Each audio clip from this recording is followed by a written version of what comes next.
నమస్తే. కళ్యాణ్ లక్ష్మి షాదీ ముబారక్ స్కీమ్ మీద high court stay విధించింది. సెప్టెంబర్ 9వ తారీఖు వరకు ఎలాంటి చెక్కులు ఇవ్వొద్దని చెప్పి ఆర్డర్ తీసుకొని వచ్చింది. అయితే మనందరికీ తెలుసు, కేసీఆర్ గారి టైంలో ఎవరైతే తల్లిదండ్రులు ఆడబిడ్డ పెళ్లి చేయాలంటే ఆ పెళ్లి కోసం వాళ్ళ ఇంటడుగు జాగనో లేకపోతే వ్యవసాయ భూమునో అమ్మి పెళ్లి చేస్తున్నారు. దాని ద్వారా వాళ్ళు ఇంకా ఆర్థికంగా బలహీన పడతారు. వాళ్ళ కోసం మనం ఏమైనా చేయాలని చెప్పి కేసీఆర్కు ఉన్న ఎక్స్పీరియన్సెస్ తోటి ఆడబిడ్డ పెళ్లి చేసినప్పుడు మనం ఎంతో కొంత భరోసా ఇవ్వాలని చెప్పి కేసీఆర్ ఈ స్కీమ్ తీసుకొని వచ్చిండు. మెల్లమెల్లగా అది ఫస్ట్ 50 ఉండే అట్లా వచ్చుకుంటే 1,00,000 దాకా వచ్చింది.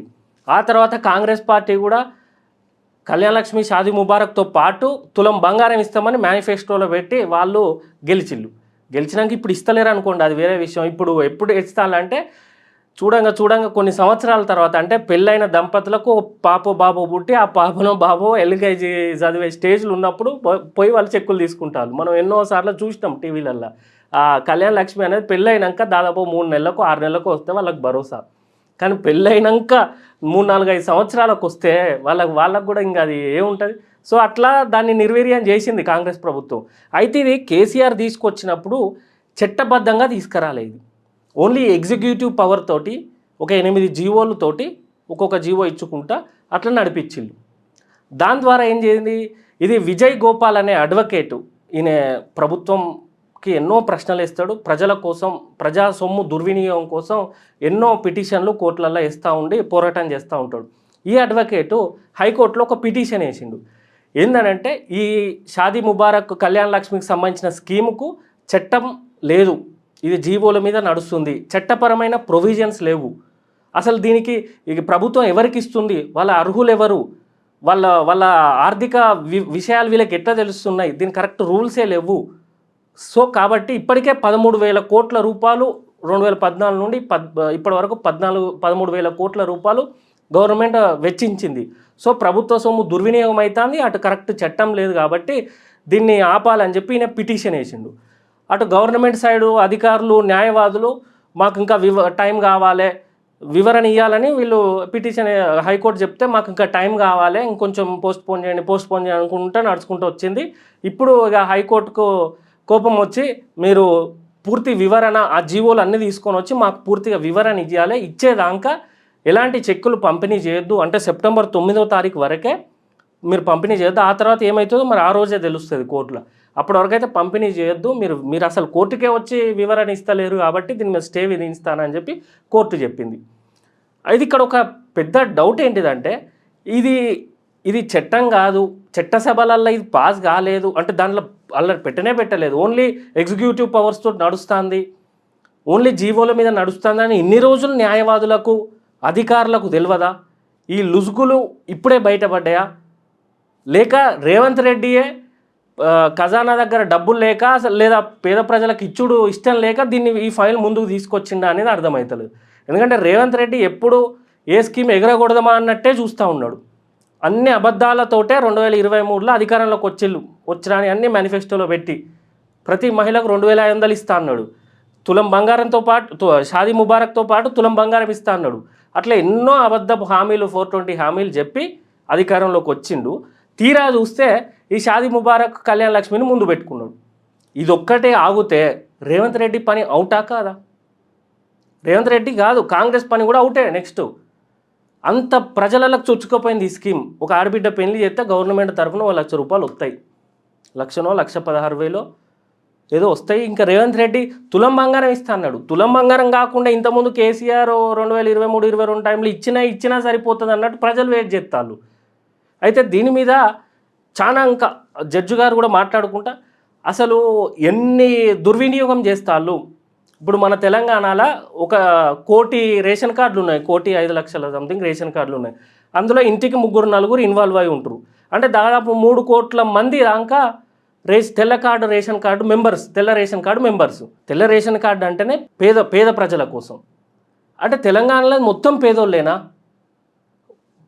ఐఫోన్ పట్టుకొని వచ్చి రేషన్ షాప్ దగ్గర రేషన్ బియ్యం తీసుకుంటారు. తీసుకున్న వాళ్ళు నిజంగా అవి తింటారా లేకపోతే అమ్ముకుంటారా దొంగతనంగా? గిన్ని స్కీమ్స్, కూర్చుంటే స్కీము, నిల్చుంటే స్కీము అని చెప్పి జడ్జిలు కూడా వాపోతున్నారు. అన్ని ఉచితాలు వచ్చినాయి. అందుకే ఇవన్నీ గవర్నమెంట్ అన్నీ ఓట్ల కోసం, రాజకీయం కోసం.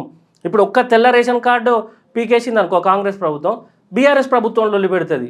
మేము తెల్ల రేషన్ కార్డులు ఇవ్వకుండా మంచిది కానీ ఎవరిని బీకేయాలి, మీరు ఎట్లా బీకేస్తాలని పెద్ద రాజకీయ చర్చ చేస్తుంది. ఇదంతా రాజకీయ మబ్బే. ప్రజల్ని ఎట్లా మోసం చేయాలనే స్కీమ్లో రెండు పార్టీలు మంచిగా ఆట ఆడుతూ ఉంటాయి. అలా ప్రజల సొమ్ము దుర్వినియోగం అవుతూ ఉంటుంది. 13,000 కోట్లు ఈ స్కీమ్ అసలు ఎస్సీ ఎస్టీ ఆడబిడ్డల పెళ్ళిళ్ళు చేసుకురావడానికి తీసుకొచ్చిళ్ళు. ఆ తర్వాత బీసీని కలిపిళ్ళు, ఇప్పుడు అందరి కలిపిళ్ళు. అట్లా డబ్బున్నోళ్ళకి రైతు బంధు, వానికి 70 ఎకరాలు 80 ఎకరాలన్నా వానికి రైతు బంధు. ఈ స్కీమ్ తీసుకొచ్చి లాభం ఏంది? 2 ఎకరాలు 3 ఎకరాల వాళ్ళకి ఉపయోగం ఏంది? ఇక్కడ ఇచ్చే 1 ఎకరం 2 ఎకరాల వాళ్ళకి 6,000 12,000 ఇస్తా అంటే 70 ఎకరాల వానికి ఇంకా లక్షల కొద్ది సొమ్ము ఇస్తాళ్ళు. గవర్నమెంట్ అఫీషియల్గా మంచిగా అకౌంట్లు ఇస్తుంది. ఓ 10 ఎకరాల లోపో 5 ఎకరాల లోపో ఒక లిమిట్ పెట్టుకొని పైన వాళ్ళకి ఇవ్వకుండా అయిపోతాయిగా. అదొకటి. రేవంత్ రెడ్డి అట్లా కూడా చెప్పిండు అధికారంలోకి వచ్చే ముందు. ఆ తర్వాత ఈ హైడ్రా అని చెప్పి తీసుకొని వచ్చింది. ఓన్లీ పేద ప్రజలు ఇళ్ళే కూలగొడతాడు, డబ్బున్నోళ్ళ కూలగొట్టాడు, కోటీశ్వర్ల కూలగొట్టాడు. ఆ కాలేజ్ ఫాతిమా కాలేజ్ దాని మీద కూడా ఈ విజయ్ గోపాల్ అనే అడ్వకేట్ కేసు ఉన్నది, అది కూలగొట్టాడు. సో రేవంత్ రెడ్డికి బుద్ధి వచ్చేటట్టు ఈ ప్రజలు ఈ అడ్వకేట్లే చేస్తారు. ఖచ్చితంగా అవుతుంది. ఈ స్కీమ్ కనుక ఇంకా ఎక్స్ట్రా రోజులు పోస్ట్ పోన్ అయిందనుకో, ఇది బీఆర్ఎస్ పార్టీకి ఆయుధం. ఈయననే సపరేట్గా ఉండక, లేకపోతే టకటక చెక్కులు ఇవ్వక, దీంట్లో ఏమైనా సవరణలు తీసుకొచ్చి చట్టసభలలో పెట్టి రేవంత్ రెడ్డికి తెలియదా లుసుగులు?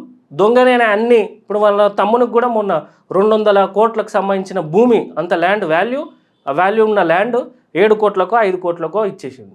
చట్టంలో వీళ్ళకి అన్ని సిస్టంలు ఉన్న లుసుగులన్నీ తెలుసు, దాన్ని బట్టి వాడుకుంటారు. మరి షాదీ ముబారక్ కళ్యాణ లక్ష్మి అనేది ఖచ్చితంగా పేద తల్లిదండ్రులకు అవసరం. ఆడబిడ్డ పెళ్లి చేస్తే ఇబ్బందులు ఉంటాయి. దీని మీద రూల్స్ సవరించడా కేసీఆర్ అంటే అట్లా నడిపించినాక ఇప్పుడు ఈయనకే కదా బ్యాడ్ నేమ్. సరే అక్కడ నుండి తప్పున్నా కూడా రేవంత్ రెడ్డికే కదా పేరు పోయేది. దీన్ని కేసీఆర్ వాళ్ళు బీఆర్ఎస్ పార్టీ వాళ్ళు ఆయుధంగా తీసుకొని రేవంత్ రెడ్డిని ఓడగొట్టారా? ఇన్ని ఉచితాలు ప్రజలకు మభ్యపెట్టుడు, ఇన్ని ఉచితాలు నిజంగా కరెక్ట్ పేదోనికి అందుతలేవు. అది మా బాధ. డబ్బున్నోళ్ళకే అన్నీ అందుతాయి స్కీములు, అన్ని డబ్బున్నోళ్ళకే అవుతున్నాయి. పేరుకేమో పేద ప్రజల మీద తీసుకొస్తాను అని. అందుకే మన విద్యార్థుల రాజకీయ పార్టీ మీరు ఎన్నో ఉచితాలు ఇస్తారు ఆయన. ఉచిత విద్యా వైద్యం, మంచి కార్పొరేట్ హాస్పిటల్ ఎట్లున్నాయి అట్లా హాస్పిటళ్ళల్లో ఫ్రీ. ఇప్పుడు ఆధార్ కార్డు పట్టుకొని పోతే బస్ ఎక్కినట్టు ఆధార్ కార్డు పట్టుకొని పోతే యశోద హాస్పిటల్లోనో, కిమ్స్లో, నిమ్స్లో, ఇళ్ళనో ఏ హాస్పిటల్ అయినా ఫ్రీగా, కార్పొరేట్ హాస్పిటల్లో అన్నిట్లా ఫ్రీగా వైద్యం కావాలి. అట్లే ఆధార్ కార్డు పట్టుకొని పోతే శ్రీ చైతన్య, నారాయణ లాంటి టాప్ డబ్బులు వసూలు చేసే కమర్షియల్ ఇన్స్టిట్యూషన్లలో కూడా ఫ్రీగా విద్య అందియాలి.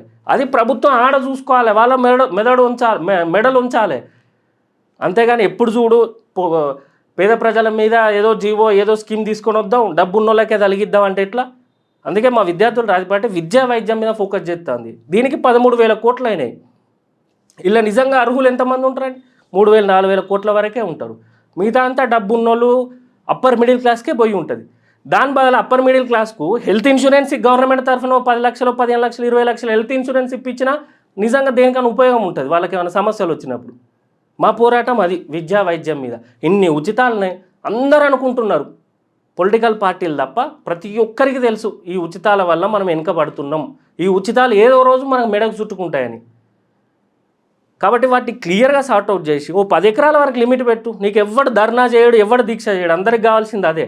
ఆ మిగతా ఇచ్చే వాళ్ళతోటి నువ్వు హాస్పిటల్లో, స్కూల్లో నిర్మించు రేవంత్ రెడ్డి. ఇట్లా చేయకపోతే నీకు ఇట్లాంటి వాళ్ళు చేసిన పాపాలు కూడా, బీఆర్ఎస్ వాళ్ళు చేసిన పాపాలు నీ మెడకు చుట్టుకుంటాయి.